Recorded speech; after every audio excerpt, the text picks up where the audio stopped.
How to use Microsoft Suite for presentation. In this video, I'll show you how to use Microsoft Suite for presentation. So to get started, go ahead and open Microsoft Suite. Select a presentation template that you want to use. So you'll find that under the templates tab.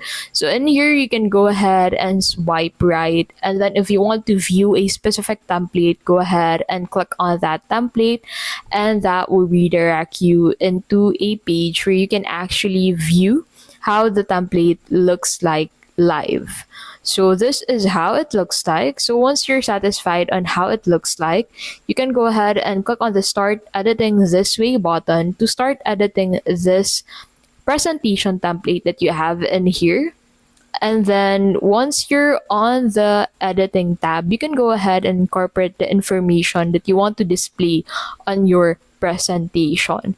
So you can actually edit the text along with the photo that you want to add as a background for this presentation. So the good thing about Microsoft Suite is you don't need to put it up live before you can view it. You can click on design to be able to view how the progress of your presentation looks like before you share it with others. And that is how you can basically use Microsoft Suite for presentation.